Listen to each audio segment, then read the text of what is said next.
কিন্তু এই আমাদের দেশীয় শ্রমিকদের প্রাইভেট দিয়ে করে দেয় এবং তারা তাদের ইচ্ছা মতোই সবকিছু করে।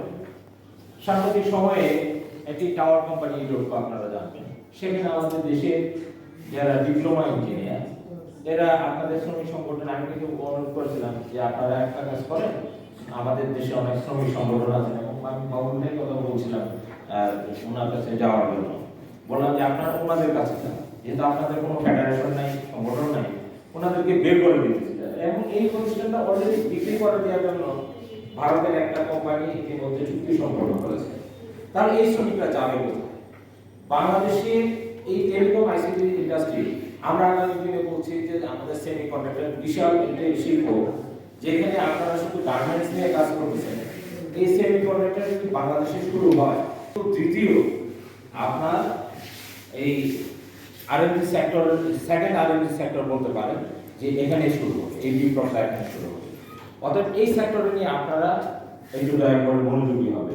এবং সেই সাথে আমি আরেকটা বিষয় অনুরোধ করবো আপনাদেরকে, যে আমাদের যে গার্মেন্টস ইন্ডাস্ট্রি আরএনডি সেক্টরে যে আমাদের শ্রমিক ভাই বোনেরা আছেন, তাদেরকে আমরা কিন্তু, আপনারাও করছেন না, আমাদের শ্রম সরকারের পক্ষ থেকে এখন পর্যন্ত এই এআই বেসড যে তাদের বা আইওটি বেসড আমরা যে ট্রেনিং, এগুলি কোনো ব্যবস্থা করছে না, যার ফলে আমাদের শ্রমিকরা ওই মেহনতি আর মজদুরি রয়ে গেল এবং আগামী যে দিনেও এই মেহনতি মজদুরি থাকবে।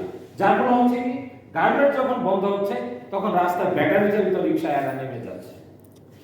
কেন? তাদেরকে যদি আধুনিক প্রযুক্তি বান্ধব প্রশিক্ষিত করা যেত। আমি দেশের বাইরে গেলাম সাম্প্রতিক সময়ে, তখন দেখলাম ওখানে প্রচুর পরিমাণ আমাদের দেশের যে শ্রমিক তারা কায়িক পরিশ্রম করে। তা আমি বললাম যে এখানে তো প্রচুর পরিমাণ ডিমান্ড আছে, আমাদের আইটি সেক্টরে হিউজ ডিমান্ড আছে। আমি ওখানে অনেকগুলো প্রতিষ্ঠানে বললাম, বললো যে তোমার দেশ থেকে যারা শ্রমিক আসে এরা হলো কায়িক পরিশ্রমিক, মানে শ্রমিক সোজা কথা, এরা কোনো টেকনোলজি বেস কোনো দেখাতে নাই। তোমরা যখন দেশ থেকে এদেরকে বিদেশে পাঠাও, তখন এদেরকে যদি প্রশিক্ষিত করে পাঠাও, এরা কিন্তু অনেক বেতন পেতে পারে।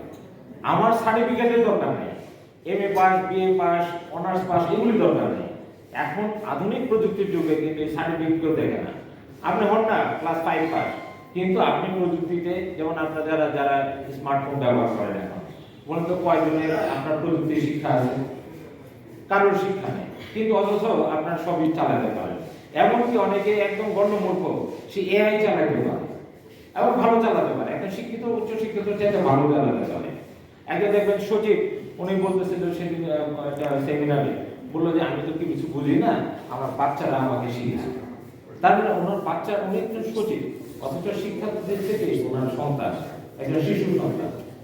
তার মানে আমি এটা বোঝাতে চাচ্ছি যে আমাদের এই যে যারা আরএনডি সেক্টরের শ্রমিক রয়েছে, তাদেরকে যদি দ্রুত আপনারা প্রশিক্ষিত না করতে পারেন, এআই বেসড এআইপি না করতে পারে, সামনের দিনে মহা বিপদ এই দেশের জন্য কিন্তু অপেক্ষা করছে। আপনি বলছেন শ্রমিকের অধিকার, বেতন দেয় না, আরে আপনার তো চাকরি নাই, বেতন কোথা থেকে আসবে? আপনার চাকরি আছে কিনা সেটাকে নিশ্চিত করেন। অতএব এই শ্রমিক সংগঠনগুলিকে আমি বলবো, আপনারা সরকারের সাথে প্রথম যেটা কাজ করেন, প্রত্যেকটা শ্রমিক সংগঠনে একটা ট্রেনিং ইনস্টিটিউট তৈরি করেন এবং তাদেরকে সম্পূর্ণভাবে এআই বেসড, আইওটি বেসড এবং এই সমস্ত প্রশিক্ষণের ব্যবস্থা করেন। তারপরেও যদি আপনার দেশে যদি শ্রমিকদের চাহিদা নাও থাকে, আপনার বিভিন্ন দেশে কিন্তু প্রচুর পরিমাণ চাহিদা রয়েছে এই ধরনের শ্রমিকের, আপনার সেখানে শ্রমিক পাঠানোর জন্য আপনাদের শ্রমিক সংগঠন থেকে কিন্তু উদ্যোগ নিতে পারেন। অতএব আমরা ওই যে রাজপথে শুধু স্লোগান দিব যে মেহনতি শ্রমিকের অধিকার রক্ষা করো, রক্ষা করো, সকল দুনিয়ার মেহনতি শ্রমিক এক হোক, আমি এই স্লোগানের সাথে বর্তমান যুগে আমি এক নই, দয়া করে ক্ষমা করবেন। কারণ আমাদের ব্যর্থতার কারণে আমরা এই জায়গায় এই স্লোগানের মধ্যে পড়ে আছি। এখন চিন্তা করতে হবে যে আমি মেরুদণ্ড সোজা করে দাঁড়াবো কিনা, আমি শুধু রাস্তায় ওই অধিকার আদায়ের জন্য আমি আন্দোলন করব, আর মোটা দাগে কয়েকজন লোক বিদেশে গিয়ে সেমিনার সিম্পোজিয়াম করে 5 স্টার হোটেলে ঘুমাবে, তাদের ব্যবস্থা করে দেবো কিনা এই শ্রমিক সংগঠনের মাধ্যমে, সেটিও আপনাদেরকে ভেবে দেখতে হবে। আরেকভাবে তারা খ্যাতি সম্পন্ন হয়েছেন, সুবিধাভোগী হয়েছেন, এনজিওদের দালালি করেছেন এবং দেশি শিল্প ইন্ডাস্ট্রি ধ্বংস করার ব্যবস্থা করেছেন।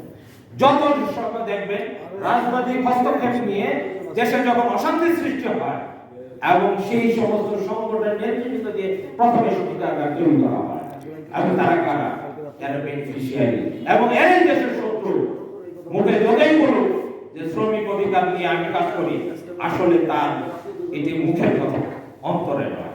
অতএব বিদেশিদের সাথে আপনি দেশের সরতা রক্ষার মানে বিনষ্ট করার আপনি চক্রান্ত করবেন, অথচ মেহনতি মানুষের পক্ষে কথা বলে আপনি 5 তারকা 7 তারকা হোটেলে ঘুমাবেন, এটি চলবে না। অতএব আপনাদেরকে এই জায়গাটা থেকে আমি বিনীতভাবে অনুরোধ করব, আমি দীর্ঘদিন যাবৎ আরো একটা শ্রমিক সংগঠনে আমরা যখন কথা বলার সুযোগ হয়েছে, আমি তাদের হাতে পায়ে শ্রমিকদের অধিকার, দুর্নীতির অবসান, সমৃদ্ধ স্বচ্ছ অভিযান আলোচনা সভা। কারণ উপরে শুধু শ্রম বিক্রি করে আমার গায়ের ঘাম ঝরিয়ে নয়, আমার মেধা মননকে কাজে লাগিয়ে কিভাবে আমাদের পরিবারকে যেমন সুখে শান্তিতে রাখতে পারি, তেমনি আমার দেশে একটি মোটা থেকে একটা রেমিটেন্স আমরা আরম্ভ করতে পারি, সেই চিন্তা করতে হবে। এবং সবশেষে আমি বলবো, যারা অনুপম গ্রাহক আছেন রয়েছেন, আমরা বিভিন্নভাবে অধিকার বঞ্চিত হয়েছি। এই শ্রমিক অধিকার নিয়ে যে ক্লাস কথা হচ্ছে ওই বিষয়ে যাচ্ছি না। আমরা নিশ্চয়ই 17 মে আমরা বিশ্ব টেলিযোগাযোগ দিবসে আপনাদের আমন্ত্রণ জানাবো, দয়া করে আসবেন, সেদিন আপনাদের অধিকার নিয়ে কথা বলবো।